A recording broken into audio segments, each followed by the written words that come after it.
राधे राधे दोस्तों, स्वागत है हमारे YouTube चैनल टारगेट नाउ में। नायक सीरीज़ के 2.0 जो नायक सीरीज़ चल रही थी उसके हमने 2 practice set super fast revision करा दिए हैं और उसकी पीडीएफ मैंने अपने टेलीग्राम RW की छोरी पर अपलोड कर दी है, तो आप वहां से पीडीएफ ले सकते हैं।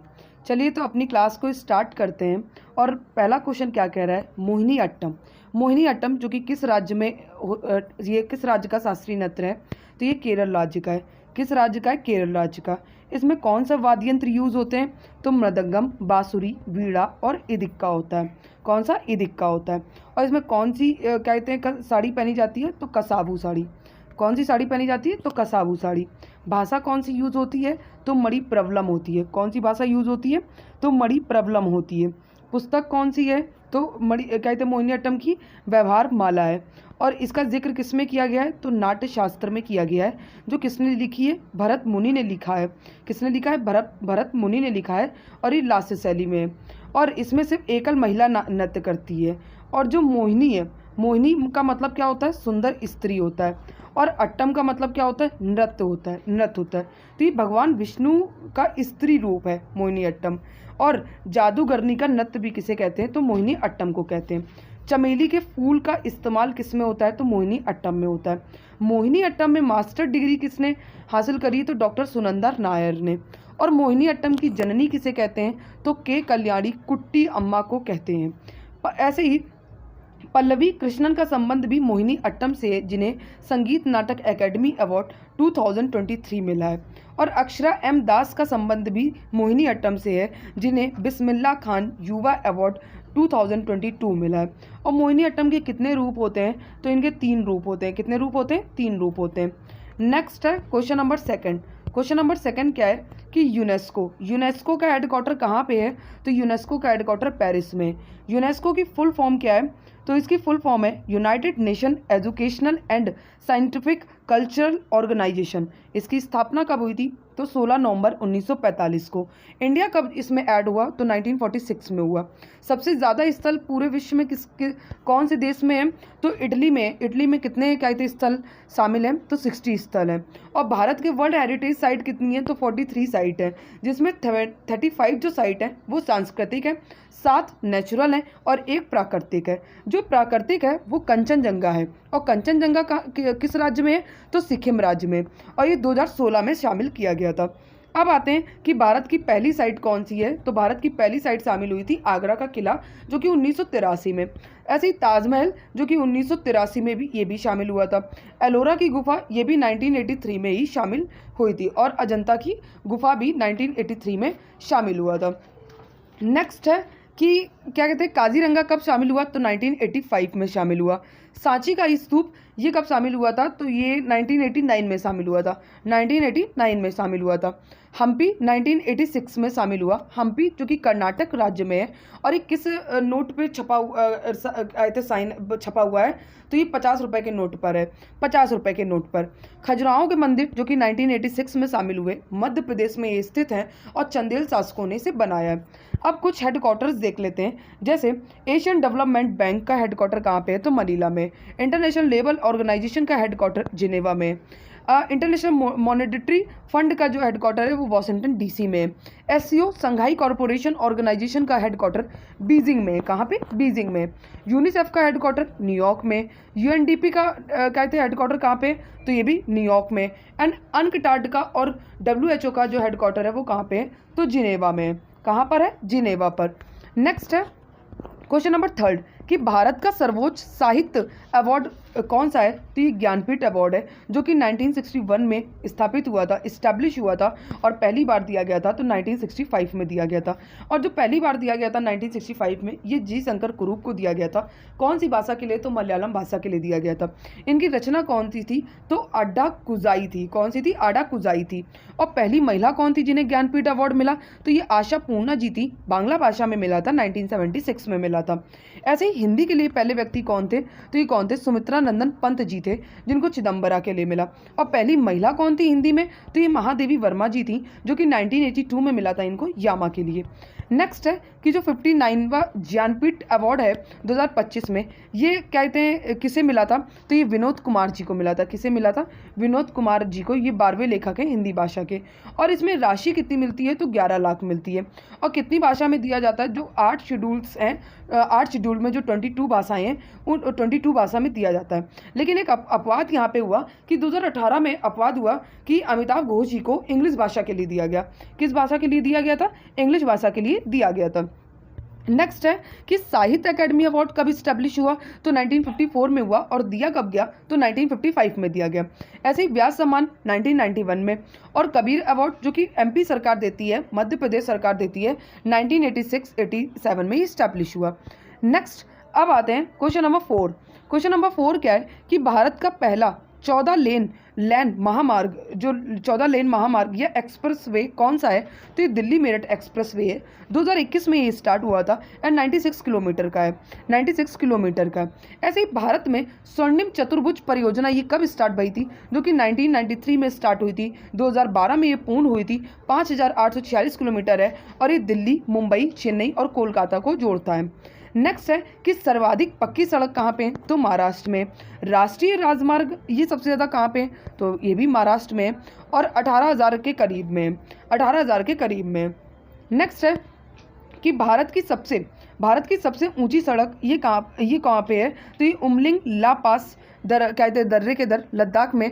ये कितनी है, तो 19,300 फीट की ऊंचाई पर है, 19,300 फीट की ऊंचाई पर है। नेक्स्ट अब आते हैं क्वेश्चन नंबर 5। क्वेश्चन नंबर 5 क्या है कि जनगणना, ये जनगणना 2011 की है। 2011 की जनगणना के अनुसार साक्षरता दर सबसे ज़्यादा कौन सी यूटी की है, तो साक्षरता दर सबसे ज़्यादा कौन सी यूटी की है, तो लक्षद्वीप की है। किसकी है, लक्षद्वीप की है, 92.28% है, यूटी में फर्स्ट है। एंड अगर राज्य में कहा जाए तो राज्य में स्टेट में सबसे पहले कहाँ पे है, तो केरला में 94% है। और मिज़ोरम में कितनी है, ये दूसरे नंबर पे है मिज़ोरम, तो मिज़ोरम में कितनी है, 91.58% है। अब आते हैं केरल में महिलाओं का प्रतिशत कितना है, तो महिलाओं का प्रतिशत कितना है, 92% है। और पुरुष का प्रतिशत कितना है साक्षरता में, तो 96% है। अब आते हैं कि किस राज्य में सबसे कम साक्षरता है, तो ये किस राज्य में, बिहार में 61.80 है। अगर सर्वाधिक अंतर साक्षरता में कहा जाए मेल एंड फीमेल में, तो ये राजस्थान में 27.85% है, 27.85% है। नेक्स्ट अब आते हैं कि भारत का सबसे साक्षर जिला कौन सा है, तो सेरचिप जिला है जो कि मिजोरम का है, 97.91% है। और सेकंड नंबर पे आइजोल आता है जो कि ये भी कहाँ का कौन सा ज़िला है, ये मिजोरम का ज़िला है। नेक्स्ट है, और मिजोरम की राजधानी भी क्या है, आइजोल है। और सबसे कम जो कम ज़िला कौन सा है पढ़ा लिखा, तो ये कौन सा है, अलीराजपुर है जो कि मध्य प्रदेश का है। और इसका प्रतिशत कितना है, तो 36.01% है। अगर कहा जाए कि साक्षर उम्र सीमा ये कितनी काउंट करी जाती, कितने वर्ष से काउंट करी जाती, तो 7 वर्ष से। और इससे पहले 1991 तक 5 वर्ष तक काउंट करी जाती थी। नेक्स्ट अब आते हैं क्वेश्चन नंबर 6 कि क्रिकेट पिच की मानक कितनी है, तो 22 गज इंटू 10 फीट है, या 20.11 कितनी है, 20.11 मीटर इंटू 3.05 मीटर है। अगर कहा जाए क्रिकेट स्टंप की लंबाई कितनी है, तो 72 सेंटीमीटर होती है, या 28.8 इंच है। और अगर क्रिकेट की चौड़ाई कहा जाए तो ये 9 इंच है। बैट की लंबाई कितनी होती है, तो 38 इंच होती है। और चौड़ाई कितनी होती है, तो 4.25 इंच होती है। बॉल का वजन कितना होता है, तो बॉल का वजन 5.5 से लेके 5.75 औस होता है, या फिर 155 से लेके 163 ग्राम होता है। बॉल की परिधि 8 से 13/16 से लेके 9 इंच तक होती है, या 224 से लेके 229 mm भी होती है, या होती है, या 22.4 से लेके 22.9 सेंटीमीटर भी होती है। या सेंटीमीटर में पूछे, या mm में पूछे, या इंच में पूछे परिधि, ये तीनों बहुत इंपॉर्टेंट है। नेक्स्ट अब आते हैं कि पॉपिंग क्रीज की लंबाई कितनी होती है, तो ये 4 फीट होती है। पॉपिंग क्रीज की लंबाई कितनी होती है, 4 फीट होती है। अब आते हैं क्वेश्चन कि भारत का सबसे बड़ा क्रिकेट स्टेडियम कौन सा है, तो ये मोटेरा स्टेडियम है जो कि अब बोलते हैं इसको नरेंद्र मोदी स्टेडियम बोलते हैं, और ये अहमदाबाद में स्थित है। ऊंचा स्टेडियम भारत का कौन सा है, तो धर्मशाला है जो कि हिमाचल प्रदेश में है। और विश्व का सबसे तेज पिच कौन सा है? तो पर्थ है वाका ग्राउंड, जो कि कहाँ पर स्थित है? ऑस्ट्रेलिया में स्थित है। कहाँ पे? ऑस्ट्रेलिया में। नेक्स्ट कि इकाना स्टेडियम कहाँ पे, जिसको अब अटल स्टेडियम भी कहते हैं, ये लखनऊ में। अरुण जेटली स्टेडियम दिल्ली में। चिन्नास्वामी स्टेडियम बेंगलुरु में है। एम ए चिदम्बरम स्टेडियम ये चेन्नई में है। रूप सिंह स्टेडियम जो कि ग्वालियर में है। और ईडन गार्डन जो कि कहाँ पे? कोलकाता में। नेक्स्ट अब आते हैं क्वेश्चन नंबर 7 कि डॉलर बहू ये किसकी पुस्तक है? तो ये सुधा मूर्ति की पुस्तक है, जो कि सुधा मूर्ति की पुस्तक है, जिनको पद्मश्री मिला था 2016 में और पद्म भूषण मिला तो 2023 में मिला था। 2023 में इन्हें पद्म भूषण मिला और राज्यसभा सदस्य ये चुनी गई हैं 2024 में। इनकी और भी बुक्स हैं 3000 टाके, Mahashweta, the circle of life जो इन्होंने 2025 में लिखी है। और कहते हैं जैसे अनुराधा रॉय की कौन सी पुस्तक है? तो स्लीपिंग इन जुपिटर है। किरण देसाई की पुस्तक द इनहेरिटेंस ऑफ लॉस बहुत पूछी जाती है। अरुंधति रॉय की the god of small things कई बार पूछा है एसएससी ने। And the doctor of saint और Azadi, the doctor of saint और आज़ादी। नेक्स्ट अब आते हैं कि इन्फोसिस कंपनी के संस्थापक कौन है? नारायण मूर्ति। नारायण मूर्ति की बीवी कौन है? सुधा मूर्ति। और सुधा मूर्ति के दामाद कौन है? तो ऋषि सुनक हैं। और इनकी जो बुक है नारायण मूर्ति की वो कौन सी है? तो द विट एंड विजडम है। द विट एंड विजडम है। नेक्स्ट है क्वेश्चन नंबर 8 कि संविधान की जो प्रस्तावना उद्देशिका उसमें कौन सी शब्दावली शामिल है? तो संपूर्ण प्रभुत्व संपन्न, समाजवादी, पंथ निरपेक्ष, लोकतंत्रात्मक और गणराज्य शामिल है। नेक्स्ट है कि प्रस्तावना कहाँ से लिया गया है? तो यूएसए से। और इसकी भाषा कहाँ से ली गई है? तो ऑस्ट्रेलिया से। जब स्टार्टिंग में सबसे पहले क्या लिखा है? हम भारत के लोग। 3 तरीके के न्याय हैं, सामाजिक, आर्थिक और राजनीतिक न्याय। स्वतंत्रता हमारी 5 तरीके की बताई गई है और समता 2 तरीके की है, एक है प्रतिष्ठा और अवसर है। अब आते हैं कि प्रस्तावना में जो स्वतंत्रता वर्णित है वो कितनी है? 5 है। कौन कौन सी? विचार की स्वतंत्रता, अभिव्यक्ति, विश्वास, धर्म और उपासना की स्वतंत्रता। अच्छा, प्रस्तावना को संविधान की आत्मा किसने कहा है? तो ठाकुरदास भार्गव ने कहा है। संविधान को राजनीतिक कुंडली किसने कहा है? तो के एम मुंशी जी ने कहा है। संविधान का परिचय पत्र ये किसने कहा है? तो एन पालकीवाला जी ने कहा है। और संविधान में संशोधन किया गया था 42वां संविधान संशोधन 1976, जिसको मिनी कॉन्स्टिट्यूशन भी कहते हैं। इसी कहते संशोधन से 3 शब्द जोड़े गए थे, समाजवादी, पंथ निरपेक्ष और अखंडता। और फंडामेंटल ड्यूटीज भी जोड़े गए थे। फंडामेंटल ड्यूटीज जो कि वर्तमान में कितने हैं? तो 11 हैं। कितने हैं? 11 हैं। नेक्स्ट अब आते हैं क्वेश्चन नंबर 11। क्वेश्चन नंबर 11 क्या है कि प्रस्तावना को संविधान का भाग नहीं बताया था। तो ये किसने नहीं बताया था? बेरूबरी केस ने नहीं बताया था। 1960 में आई थी बेरूबरी केस। और एक सज्जन सिंह केस आया था 1964 में आया था। ऐसे ही गोलकनाथ केस 1967 में आया था। और इन्होंने कहा था कि जो फंडामेंटल राइट्स में संसद बदलाव नहीं कर सकती, संसद बदलाव नहीं कर सकती है। नेक्स्ट अब आते हैं कि एक केस आया था बोम्मई बनाम यूनियन ऑफ इंडिया केस, जो कि 1994 में आया। और इन्होंने कहा कि प्रस्तावना संविधान का भाग है। फिर एक केस आया जो बहुत इंपॉर्टेंट केस है कि केशव नंदा भारती केस, जो कि 1973 में आया। 1973 में ये केस हुआ, केशव नंदा भारती केस, जो कि 7-6 से निर्णय हुआ कि संविधान को बदला जा सकता है लेकिन मूल ढांचा को बदला नहीं जा सकता है। और इन्होंने कहा कि प्रस्तावना संविधान का भाग है।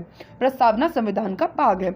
नेक्स्ट अब आते हैं क्वेश्चन नंबर 12 कि बंगाल के नवाबों की राजधानी कौन सी थी? तो मुर्शिदाबाद थी, जो कि मुर्शीद कुली खान के नाम पर थी। और मुर्शीद कुली खान जो कि बंगाल का नवाब था, ये 1717 में था। और मुर्शिदाबाद से पहले ये कौन सी थी? ढाका थी। और मुर्शिदा से मुंगेर किसने कर दी थी? तो मीर कासिम ने कर दी थी। किसने कर दी थी? कहते मीर कासिम ने। नेक्स्ट है क्वेश्चन नंबर 13। क्वेश्चन नंबर 13 क्या है कि काल कोठरी की घटना ये कब हुई थी? तो ये 20 जून को हुई थी। कब हुई थी? 20 जून 1756 को हुई थी। 1756 को हुई थी। जो सिराजुद्दौला जी थे, सिराजुद्दौला जो कि 1756 से लेकर 57 में इन्होंने क्या किया था? 146 लोगों को एक कोठरी में बंद कर दिया था। और समथिंग शायद 23 या 26 लोग उसमें जिंदा बचे थे। नेक्स्ट है कि बक्सर का युद्ध जो कि 22 और 23 अक्टूबर को 1764 में हुआ था। और मीर कासिम, सुजाउद्दौला, शाह आलम द्वितीय थे और हेक्टर मुंडो से युद्ध हुआ था, जिसमें हेक्टर मुंडो जीत गए थे। 12 और 16 अगस्त को 1765 को इलाहाबाद की संधि हुई थी। मीर जाफर की मृत्यु कब हुई थी? तो फरवरी 1765 में हुई थी। कब हुई थी? फरवरी 1765 में मीर जाफर की मृत्यु हो गई थी। नेक्स्ट अब आते हैं क्वेश्चन नंबर 14। क्वेश्चन नंबर 14 क्या है कि प्लासी का युद्ध, जब प्लासी का युद्ध हो रहा था पश्चिम बंगाल में हो रहा था ये युद्ध 23 जून 1757 को, तब सिराजुद्दौला जी जो थे ये लड़ाई के मैदान से ही भाग गए थे। और ये किसमें ये जो भागे थे ये कौन से वाहन में भागे थे, तो ऊँट में बैठ के ये भाग गए थे। और इनका सेनापति कौन था, मीर जाफिर, और मीर जाफिर का बेटा कौन था, मीरन, और मीरन ने क्या किया था, गर्दन काट दी थी सिराजुद्दौला की। प्लासी के युद्ध को दुख भरी रात किसने कहा था, तो नवीन चंद्र सेन ने कहा था। किसने कहा था, नवीन चंद्र सेन ने कहा था। अब आते हैं क्वेश्चन नंबर 15 कि भारत में अंग्रेजों का सर्वाधिक युद्ध किससे सर्वाधिक जो विरोध किया था, सर्वाधिक विरोध किसने किया था, यहाँ पे युद्ध नहीं होगा विरोध होगा, सर्वाधिक विरोध किसने किया था, तो मराठा ने किया था। और अंग्रेज और मराठा के आंग्ल मराठा युद्ध कितने हुए थे, तो 3 युद्ध हुए थे, जिसमें सबसे पहला हुआ था 1775 से लेकर 1782 तक। और फिर 1782 में कौन सी संधि हुई थी, तो सालबाई की संधि हुई थी। और फिर 1803 से लेकर 1805 तक हुआ, और 1805 में कौन सी संधि हुई, तो राजापुर घाट संधि हुई।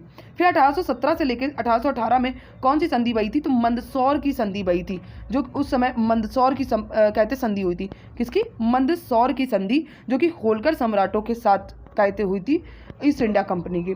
और 1817 में मराठा संघ खत्म हो गया था, 1817 में मराठा संघ खत्म हो गया था। नेक्स्ट अब आते हैं क्वेश्चन नंबर 16।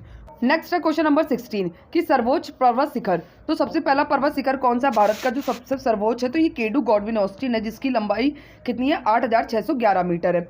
और दूसरे नंबर पे कंचनजंगा जो कि सिक्किम में है, 8598 मीटर या 8586 मीटर है। तीसरी कौन सी है, तो नंगा पर्वत है, जो कि 8126 मीटर है। नेक्स्ट है कि विश्व में सबसे ऊंचा पर्वत शिखर कौन सा है, तो माउंट एवरेस्ट है, जो कि नेपाल में स्थित है, और नेपाल में इसको सागर माथा कहते हैं, 8848 मीटर है। नेक्स्ट है क्वेश्चन नंबर 17 कि डोडा बेटा चोटी, जो कि नीलगिरी पहाड़ियों में स्थित है, और नीलगिरी पहाड़ी जो कि वेस्टर्न घाट और ईस्टर्न घाट का मिलन बिंदु है। डोडा बेटा चोटी जो कि 2637 मीटर लंबी है, और ये डोडा बेटा जो चोटी है ये तमिलनाडु पर स्थित है। अन्नामलाई पहाड़ी में अनाईमुड़ी जो कि दक्षिण भारत की सबसे ऊंची चोटी है, और ये ऊंची चोटी है जो कि 2695 मीटर है। और दूसरी ऊंची चोटी कौन सी, तो डोडा बेटा है। कौन सी है, डोडा बेटा है। नेक्स्ट है कि क्या कहते हैं ऊंची चोटियाँ, तो राजस्थान की सबसे ऊंची चोटी कौन सी है, गुरु शिखर है, जो कि 722 मीटर है, ये तीसरी सबसे ऊंची चोटी है। नागालैंड की सारामती है, मध्य प्रदेश की धूपगढ़ है, उत्तराखंड की नंदा देवी है, महाराष्ट्र की कलसूबाई सबसे ऊंची चोटी है, और पश्चिम बंगाल की सदकफू है, उड़ीसा की देवमाली है, अरुणाचल प्रदेश की कहते कांगतो है, यूपी की अमशोत है, मिजोरम की फांगपुई है, मिजोरम की फांगपुई है, कर्नाटक की कौन सी है, तो कर्नाटक की है मुल्यनगिरी है, और झारखंड की कौन सी, तो पारसनाथ है, पारसनाथ है। नेक्स्ट है क्वेश्चन नंबर 19।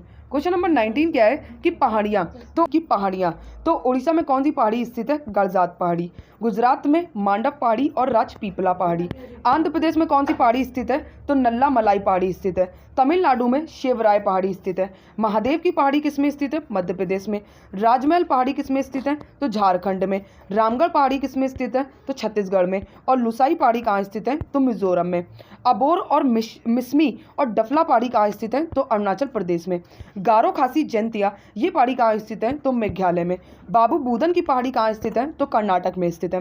किस राज्य में स्थित है, तो कर्नाटक में स्थित है।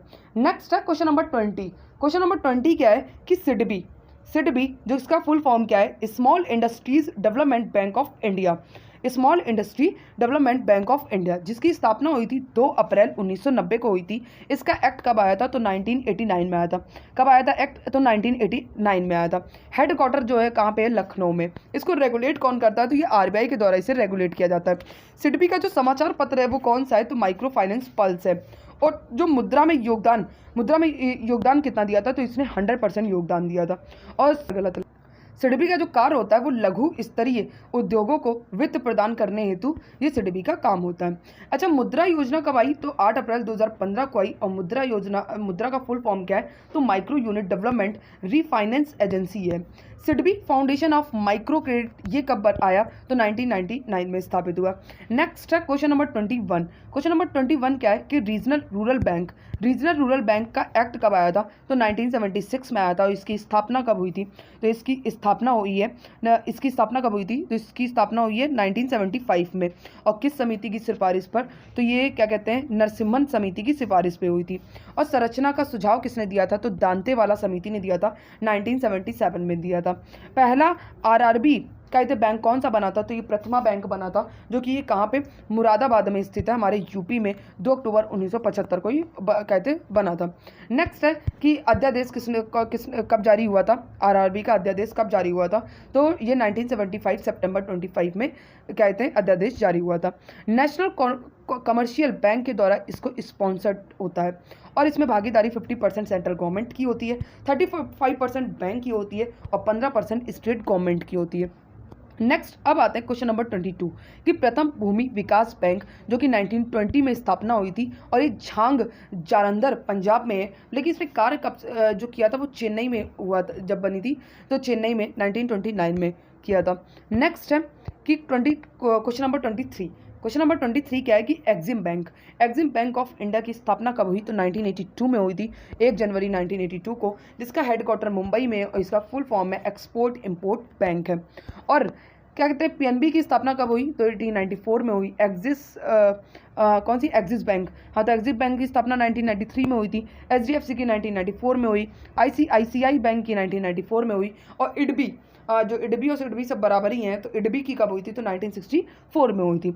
अब आते हैं क्वेश्चन नंबर 24 कि चुंबकीय फ्लक्स की एसआई यूनिट क्या होती है, तो वेम्बर होती है। और धारिता की क्या होती है, फैरेड होती है। प्रेरकत्व की क्या होती है, हेनरी होती है। दाब की पास्कल होती है। विभवांतर की वोल्ट होती है। विस्थापन की क्या होती है, तो मीटर होती है एसआई यूनिट। और तरंग दैर्घ्य की क्या होती है, तो एस्ट्रॉम होती है। अच्छा, 1 हॉर्स पावर में कितना वाट होते हैं, तो 746 वाट होते हैं। और 1 किलोवाट में 1000 वाट होते हैं, या फिर कह सकते हैं 3.6 × 10⁶ जूल होते हैं। नेक्स्ट है क्वेश्चन नंबर 25 कि एक मिश्र धातु का उदाहरण कौन सा है, तो सॉलिड सोल्यूशन है। जैसे पीतल किससे मिलकर बना होता है, तो तांबा और जिंक से। तांबा का 75% और जिंक का 25%। ऐसे ही कांसा का होता है, तो कांसा का कितना होता है, तो कांसा जो किससे मिलकर बना होता है, तो तांबा और टिन से मिलकर बना होता है। तो तांबा 88% होता है और जो टिन होता है वो 12% होता है। ऐसे ही जर्मन सिल्वर जो होता है, जर्मन सिल्वर जो कि तांबा, जिंक और निकल से मिलकर बनता है। तांबा होता है 50%, जिंक होता है 25% और निकल होता है 25%। ऐसे ही सोल्डर टाका, जिसमें क्या कहते हैं टिन, जो टिन और किससे बनकर बना होता है, लेड से मिलकर। तो जो टिन होता है वो 67% होता है और लेड जो होता है वो 33% होता है। क्वेश्चन नंबर 26, क्वेश्चन नंबर 26 क्या है कि साइटोप्लाज्म एक जेली जैसा द्रव होता है, जो किस में मौजूद होता है, तो किस में मौजूद होता है, ये केंद्रक और कोशिका झिल्ली के बीच मौजूद होता है। कोशिका झिल्ली जो कि लिपिड एंड प्रोटीन की बनी होती है। कोशिका का बाध्य आवरण है, कोशिका का बाध्य आवरण है। ऐसे प्रोटोप्लाज्म जो कि जीव द्रव है और कोशिका का जीवित पदार्थ है, और इसको नाम किसने दिया था, तो पुरकिंजे ने दिया था 1839 में, और जीवन का भौतिक आधार है। क्वेश्चन नंबर 27 क्या है कि पशु के शरीर की सबसे बड़ी कोशिका कौन सी, तो न्यूरॉन है, जिसको उत्तेजनीय कोशिका, इसको उत्तेजनीय कोशिका है ये। और कोशिका जो कि जीव की सबसे छोटी इकाई कौन सी, कोशिका है। जंतु कोशिका जो कि जंतु कोशिका में भित्ति नहीं पाई जाती है, लवक भी नहीं पाया जाता है, लेकिन जो पादप कोशिका होती है इसमें सेल वॉल पाई जाती है, और ये किसकी बनी होती है, तो सेलुलोज की बनी होती है। क्वेश्चन नंबर 28 क्या है कि जेम्स एंडरसन ये किस देश के खिलाड़ी हैं, तो ये इंग्लैंड के खिलाड़ी हैं, और इन्होंने टेस्ट में 704 विकेट्स कायदे लिए हैं और इन्होंने संन्यास ले लिया है। ऐसे ही कुछ और भी व्यक्ति हैं जिन्होंने संन्यास लिया है, जैसे मोइन अली, ये कहाँ के, इंग्लैंड के, इन्होंने भी संन्यास ले लिया। ट्रेट बॉल्ट जो कि न्यूजीलैंड के, संन्यास ले लिया इन्होंने। शिखर धवन हमारे गब्बर भैया मिस्टर आईसीसी कहलाए जाते हैं, संन्यास ले लिया। वार्नर ऑस्ट्रेलिया के, इन्होंने भी संन्यास ले लिया। और रविचंद्र अश्विन जी इन्होंने भी संन्यास ले लिया, और इनकी बुक है आई हैव द स्ट्रीट अ कुट्टी क्रिकेट स्टोरी। नेक्स्ट अब आते हैं क्वेश्चन नंबर 29 कि पेरिस ओलंपिक 2024 में भारत की जो रैंक आई थी वो 71वीं आई थी, और इन्होंने 1 सिल्वर और 5 ब्रॉन्ज जीते थे। तीसरी बार ये पेरिस में हुआ था, और पहली बार 1900 में, फिर दूसरी बार 1924 में, और फिर 2024 में हुआ। 33वां ये ओलंपिक था, और ये किस नदी के किनारे हुआ था, सीन नदी के किनारे हुआ था, 26 जुलाई से लेकर 11 अगस्त तक। पहली रैंक किसकी आई थी, तो ये भैया अमेरिका की आई थी, और इन्होंने 40 गोल्ड जीते थे। और थीम क्या था, तो लेट्स मूव एंड सेलिब्रेट था। और शुभंकर जो था वो क्या था, तो द फेस था। और आदर्श वाक्य क्या था, तो आदर्श वाक्य क्या था, गेम वाइड ओपन था। इंटरनेशनल ओलंपिक कमेटी जो अवार्ड दिया गया था वो किसे दिया गया था, कहते तो अभिनव बिंद्रा को दिया गया था, जो ये दूसरे भारतीय थे। और इंटरनेशनल ओलंपिक कमेटी कब बनी थी, 1894 बनी थी। एंड पहली भारतीय कौन थी, जो इंदिरा गांधी जी को दिया गया था, इंदिरा गांधी जी को दिया गया था। नेक्स्ट है कि नीरज चोपड़ा नीरज चोपड़ा ने कहते हैं नीरज चोपड़ा ने सिल्वर जीता था पेरिस ओलंपिक में, मनु भाकर ने ब्रॉन्ज जीता और मनु एंड सरबजीत कौर ने इन्होंने भी ब्रॉन्ज जीता था। स्वप्निल ने क्या जीता था, तो स्वप्निल ने भी ब्रॉन्ज जीता था। इंडियन हॉकी टीम ने भी ब्रॉन्ज जीता और अमन शरावत ने भी ब्रॉन्ज जीता है। अमन शरावत ने भी ब्रॉन्ज जीता। क्वेश्चन नंबर 30 क्या है कि भारत के क्षेत्रव्यापी गणतंत्र दिवस पर मुख्य अतिथि कौन थे, तो ये प्रोबो सुबियातो थे जो कि इंडोनेशिया के थे। और 26 जनवरी 1950 को जो हमारा कहते हैं गणतंत्र दिवस मनाया गया था, तो उस समय भी इंडोनेशिया के राष्ट्रपति आए थे, कौन थे, तो उस समय सुकर्णो आए थे। फिर 1951 में कौन आए थे, तो तिरुभुवन विक्रम आए थे, नेपाल के आए थे। एंड जो कहते हैं 26 जनवरी के बाद 3 दिन बाद एक दिन मनाया जाता है, कौन सा, ये बेटिंग स्ट्रीट समारोह मनाया जाता है, जो कि गणतंत्र का कहते हैं समापन होता है। और ये कहाँ पे बनाया जाता है, तो विजय चौक नई दिल्ली पर बनाया जाता है। और इस बार 26 जनवरी में जो झांकी थी, ये कौन सी झांकी प्रथम आई थी, तो हमारे उत्तर प्रदेश की झांकी प्रथम आई थी। और ये झांकी कौन सी थी, तो महाकुंभ 2025 थी। क्लास अच्छी लगी हो तो क्लास को लाइक और चैनल को सब्सक्राइब जरूर कर लिया करें। Thank you so much to all of you.